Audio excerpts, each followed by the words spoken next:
दोस्तों आज शुरू करते हैं एक्सरसाइज 7.4 से question number 3। Find the centre of a circle passing through the points 6 -6 3 -7 and 3 3। देखिए क्वेश्चन में क्या है, बहुत सिंपल सा छोटा सा क्वेश्चन है, लेकिन इसको सॉल्व करने के लिए थोड़ा आपको इसमें ध्यान लगाना पड़ेगा। क्वेश्चन में ये दिया हुआ है, आपको उस सर्कल का सेंटर निकालना है जो इन 3 पॉइंट से पास होके जाता है, A point, B point, C point. आपको फिगर बनानी होगी क्वेश्चन के अकॉर्डिंग। ये 3 पॉइंट आपको दिए हुए हैं, एक को ए मान लें पहले को, फिर बी मान लें, फिर सी मान लें।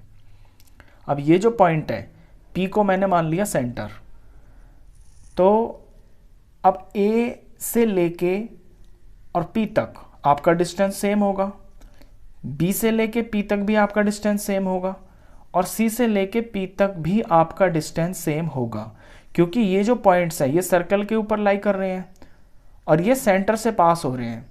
तो सेंटर पे जब ये टकराएंगे जाके, तो ए से पी का डिस्टेंस, बी से पी का डिस्टेंस और सी से पी का डिस्टेंस, ये तीनों के तीनों डिस्टेंस आपके इक्वल होंगे और इन्हीं से आपकी एक इक्वेशन निकलेंगी। जैसे पहले आप ए पी को और बी पी को ले लेंगे, तो यहाँ से आपकी एक इक्वेशन आएगी, फिर आप बी पी के डिस्टेंस को और पी सी के डिस्टेंस को इक्वल ले लेंगे, आपकी दूसरी इक्वेशन आएगी। उन दोनों इक्वेशन से आपके एक्स और वाई आ जाएंगे। तो इसे ऐसे करते हैं सवाल को। चलिए सबसे पहले तो इसमें ये लिखेंगे कि A P is equal to B P is equal to C P. क्यों? क्योंकि तीनों पॉइंट सर्कल के ऊपर हैं और तीनों सेंटर से गुजर रहे हैं, तो सेंटर तक का डिस्टेंस तीनों का बराबर होगा। अब मैं पहले लेता हूं एपी को और बीपी को, यानी एपी का distance is equal to BP का डिस्टेंस। अब डिस्टेंस निकलता है आपके डिस्टेंस फॉर्मूला से, तो चलिए डिस्टेंस फॉर्मूला लिख लेते हैं पहले। डिस्टेंस फॉर्मूला होता है x2 माइनस x1 का whole square plus y2 minus y1 का होल स्क्वायर। ये AP के लिए, BP के लिए भी ये रहेगा। एक क्वेश्चन में आप एक बार फॉर्मूला जरूर लिखें, x1 का whole square plus y2 minus y1 का होल स्क्वायर। देखिए जब AP का आप डिस्टेंस निकालेंगे तो A वाली चीज़ें तो हो जाएंगी आपकी 1 और P हो जाएंगी आपकी 2, यानी ये x1, ये y1, ये x2 और ये y2। तो AP में आप यहां से देख के ध्यान से अपनी वैल्यूज लिखेंगे। तो इस तरफ, इससे पहले क्या करें आप, ये जो रूट है ना ये दोनों तरफ है, आप अपने रूट को कैंसिल कर लें, क्योंकि जब दोनों तरफ रूट है तो रूट से रूट तो खत्म हो गया। इक्वेशन में जब कोई दो चीजें आपकी सेम सेम होती हैं दोनों तरफ, तो वो कैंसिल हो जाती हैं, तो उन्हें आप कैंसिल कर सकते हैं। अब वैल्यू पुट करते हैं AP के डिस्टेंस के लिए, ये x2 है तो x माइनस 6 का होल स्क्वायर हो गया इस तरफ, plus y2 minus y1, y minus 6, यानी y ये माइनस का, ये जो है आपका माइनस फॉर्मूले का है, और यहाँ पे y1 की खुद की वैल्यू जो है ये माइनस में है, तो ये प्लस बन गया, मल्टीप्लाई हो गया ना, माइनस इंटू माइनस और इसका होल स्क्वायर। इनसे निकलेगी आपकी AP की लेंथ। ठीक है, अब जब BP को देखेंगे तो BP के लिए आपके लिए B और P हो गया ना, तो B वाली चीज़ें तो आपकी होगी x1 और y1 और P वाली होगी x2 और y2। तो x2 माइनस x1 यानी x माइनस 3 और इसका होल स्क्वायर, प्लस फिर y2 माइनस y1 यानी y और माइनस फॉर्मूले का, और इसमें खुद में भी माइनस है 7 में, तो ये दो माइनस मिलके प्लस हो गया 7 का स्क्वायर। ये हुई वैल्यू पुटिंग। अब जस्ट इसको आपको सॉल्व करके एक इक्वेशन निकाल लेनी है, तो सॉल्व करते हैं इसको। देखिए इसमें a minus B whole square का फॉर्मूला लग रहा है, तो फॉर्मूला लगाते हैं, a का स्क्वायर प्लस b का स्क्वायर माइनस 2, ये a और ये आपका b। यहाँ पे भी फॉर्मूला लग रहा है, तो a हो गया वाई स्क्वायर, यहाँ पे ये a है ये b है, तो a का स्क्वायर प्लस फिर ये 6 का स्क्वायर, क्योंकि प्लस में है तो प्लस आएगा, और 2 ये a और ये आपका b। ये लेफ्ट साइड के लिए। राइट साइड में इसमें भी दिख रहा है आपको a minus B whole square की आइडेंटिटी लग रही है, तो a का स्क्वायर प्लस b का स्क्वायर माइनस 2 ये a और ये b। अगले वाले में a plus B whole square की आइडेंटिटी लग रही है, तो ये हुआ a का स्क्वायर प्लस b का स्क्वायर प्लस 2 ये a और ये b। अब इसे सॉल्व करते हैं। सबसे पहले आप ये ध्यान दें कि आपके दोनों तरफ, इक्वेशन के दोनों तरफ ऐसे कौन से हैं नंबर जो सेम है, तो सेम नंबर्स तो कट जाते हैं। इसमें जो सेम नंबर्स हैं, एक्स स्क्वायर यहाँ पे भी है, एक्स स्क्वायर यहाँ पे भी है, वाई स्क्वायर यहाँ पे भी है, और प्लस का वाई स्क्वायर यहाँ पे भी है। और तो कुछ सेम दिखाई नहीं दे रहा, तो सॉल्व कर लेते हैं। अब देखिए ये 6 का स्क्वायर हो गया आपका 36, आगे माइनस 2x 6 हो गया माइनस का 12x।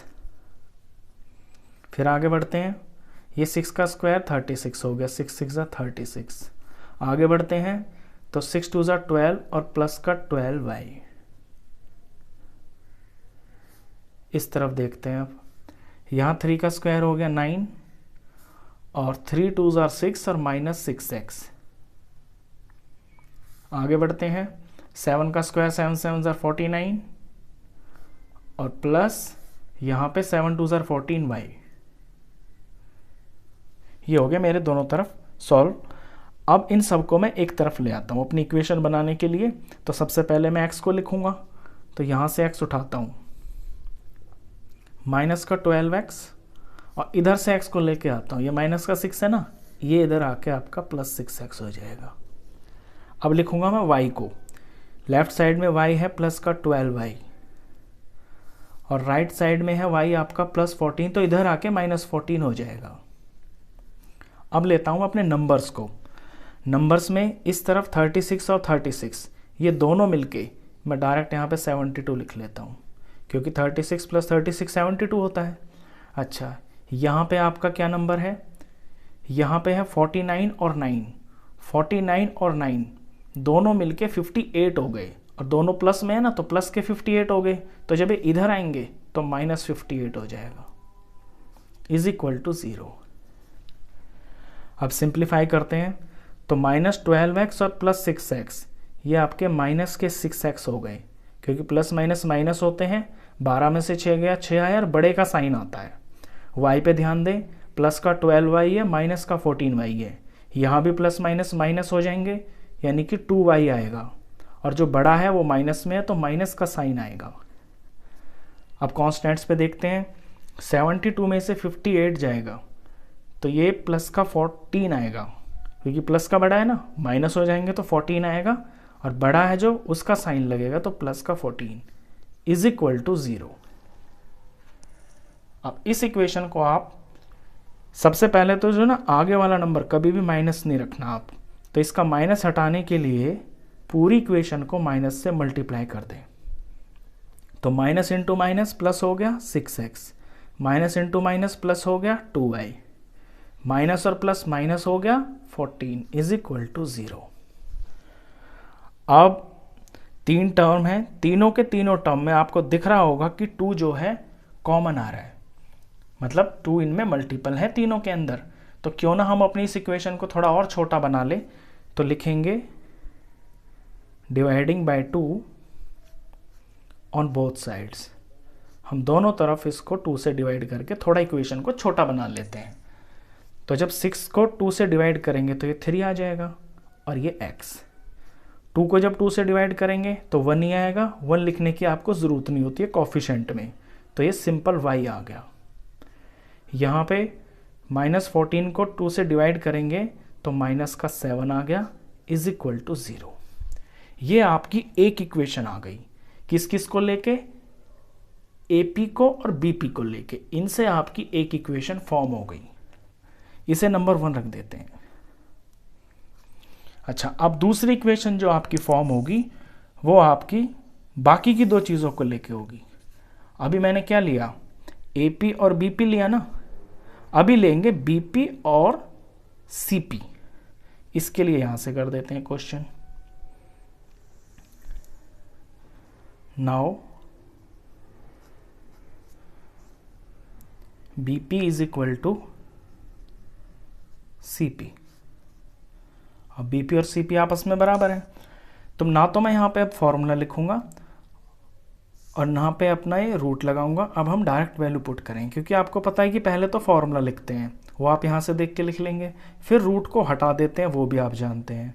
बस आपको वैल्यूज़ लिखनी है। मैं ये चीज़ लिख देता हूँ फॉर्मूला को हटा के कि ये x2 माइनस x1 का whole square plus y2 minus y1 का whole square is equal to, इसके लिए भी x2 माइनस x1 का होल स्क्वायर और प्लस y2 माइनस y1 का होल स्क्वायर। रूट मैंने हटा दिया दोनों तरफ से। अब इसमें से देख के अपना वैल्यूज लिखते हैं। देखिए जब BP को ले रहे हैं तो BP के लिए B वाली चीज़ें 1 हो गई और P वाली 2 हो गई, तो यहाँ पहला फैक्टर बनेगा आपका x माइनस 3 का होल स्क्वायर प्लस दूसरा फैक्टर बनेगा आपका y माइनस 7, y में से माइनस होगा -7, तो y हो गया और माइनस मिलके आपके दो माइनस जब टकराए तो प्लस बन गया, तो डायरेक्ट आप इसे ऐसे लिख लें इस तरह से इज इक्वल टू। अब आते हैं अपने CP पे, तो C के लिए आपके ये 1 हो गए x1 y1 और P हो गया आपका x2 y2। देखिए जो हम पहले बोलते हैं ना, जैसे हमने C बोला और फिर P बोला, तो C वाली चीज़ें 1 हो गई और P की जो चीज़ें हैं वो आपकी 2 हो गई, तो P वाला x2 माइनस x1 यानी x माइनस 3 और इसका होल स्क्वायर प्लस, अब y पे आते हैं, y2 y है और ये 3 है, तो y माइनस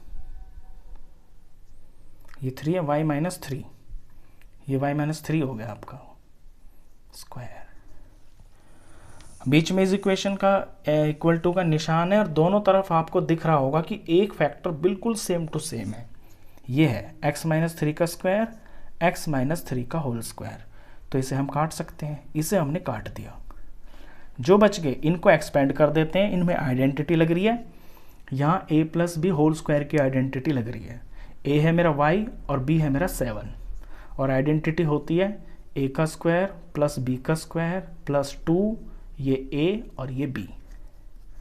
यहाँ पे a minus B whole square की आइडेंटिटी लग रही है, आइडेंटिटी होती है a का स्क्वायर प्लस b का स्क्वायर, क्योंकि माइनस है तो माइनस का 2 और ये a और ये b। अब इसमें देखें आप कि दोनों तरफ आपको y स्क्वायर दिख रहा होगा सेम, तो जब इक्वेशन में लेफ्ट साइड राइट साइड कोई सेम चीज़ होती है तो वो आपकी कट जाती है। कट गए, अब जो बच गए इन्हें सॉल्व करते हैं। 7 का स्क्वायर होता है 7 7 ज़ा 49 प्लस 7 2 ज़ा 14 और ये y 14y। इस तरफ 3 का स्क्वायर होता है 3 3 ज़ा 9 और माइनस 2 3 ज़ा 6 माइनस 6y। इसमें तो x तो खत्म ही हो गया, तो y और y बचे हैं आपके, तो y को ले लेते हैं एक साथ। तो इधर 14y है और ये जो माइनस का 6y है जब इधर आएगा तो ये आपका प्लस 6y हो गया, प्लस 6y हो गया। और नंबर पे ध्यान दें, नंबर को एक तरफ रख लेते हैं क्योंकि यहाँ से मेरा सिंपल y आ जाएगा ना। नंबर्स को मैं राइट साइड रख लेता हूँ, तो 9 को अपनी जगह छोड़ देता हूँ और ये जो 49 प्लस का इधर आएगा तो माइनस में हो जाएगा -49। तो ये तो हो गए 20y